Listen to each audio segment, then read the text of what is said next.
Hi viewers! Welcome to Marichus Vlog. And for today's video ay mai-share ako sa inyo na for sure ay makakatulong sa inyo, lalo na sa mga small YouTuber na katulad ko.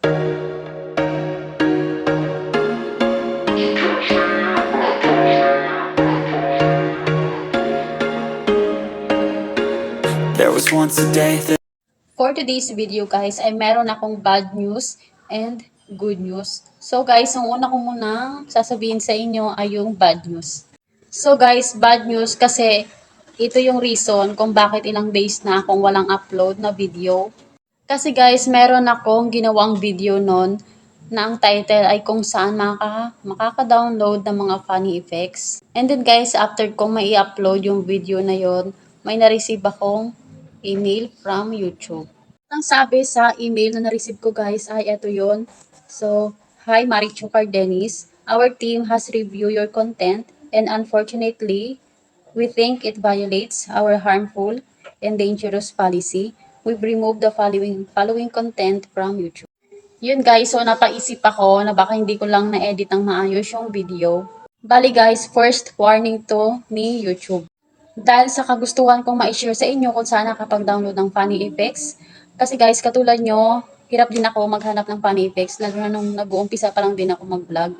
So, I feel you guys. Bale guys, meron na nga akong first warning, tapos gumawa ulit ako ng video kasi makulit ako.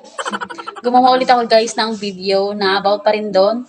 Tapos ang ginawa ko ay inedit ko ng maayos. Tapos nung in-upload ko na, nilagay ko muna siya guys sa private, tsaka unlisted.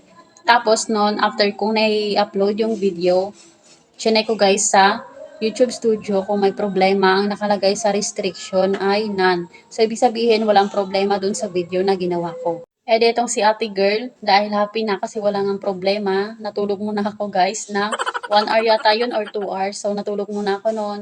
Tapos, nung pagising ko, ayun na, boom! May na-receive na akong email from YouTube again. At ang panibagong email na na-receive ko kay YouTube ay yung meron na akong 1 strike. Kasi nga guys, di ba nung una ay warning lang. So kapag ka-warning, ang susunod nun guys ay 1 strike na. At ang pangalawa, kapag nagkaroon ka ulit ng problema ay 2nd strike na. At yung pangatlo guys ay yung 3rd strike. Yun guys ang malala. At ito guys yung mga ibig sabihin ng mga strike ni YouTube. Ang una guys, kapag ka nagkaroon ng problema sa video mo or copyright ka or may ninakaw ka na video sa iba na hindi ka nagpapaalam, yun magkakaroon ka guys ng warning. Kung wala ka pang strike, ang first nun guys ay warning. At kapag naulit pa yon ay magkakaroon ka ulit guys ng 1 strike. At ang ibig sabihin ng 1 strike guys ay hindi ka makakapag-upload ng mga video or hindi ka makakapag-live stream sa loob lang ng 1 week. Yun yung reason guys kung bakit hindi ako nakapag-upload ng matagal at sumobra pa ng 1 week kasi guys bigla ako nawala ng gana at sobrang nalungkot talaga ako guys sa na-receive kong email ni YouTube. Second strike naman guys ay pipigilan kang or hindi ka makakapag-upload ng mga video mo sa loob lang ng 2 weeks. At ang pinakamalala guys ay kapag ka nagkaroon ka ng 3 strike kasi guys, yung 3 strike na yun guys ay sa loob lamang ng 90 days ay permanent nang mawawala yung YouTube channel mo at mawawala rin guys yung mga video mo. Bale, remove na siya ni YouTube. At kahit guys maka 1 strike ka, hindi ka agad yan guys mawawala. So, hihintayin pa natin yan guys matapos yung 90 days bago yan guys mawala. Kaya yan guys, hihintayin ko pang mag-December 24 bago siya alisin ni YouTube at bumalik sa dati. Sana nga guys, bumalik siya ulit sa dati at sana hindi siya maka-apekto sa pag-apply natin ng monetization kay YouTube. Guys, ang may advice ko lang sa inyo ay huwag na natin hintayin na magkaroon pa tayo ng warning or 1 strike, 2nd strike or 3rd strike guys kasi masasayang lang guys lahat ng effort natin kapag yan guys ni-remove ni YouTube ang channel natin at masasayang lang din guys yung mga video na pinaghirapan natin gawin.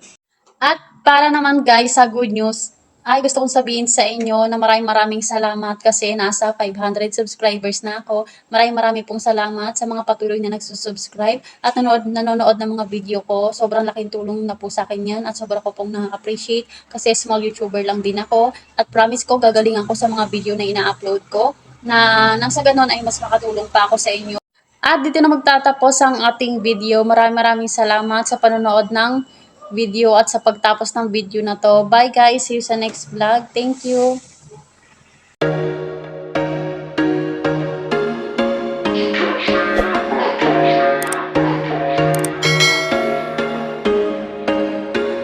There was once a day that I would pray for you. I'd go and miss me.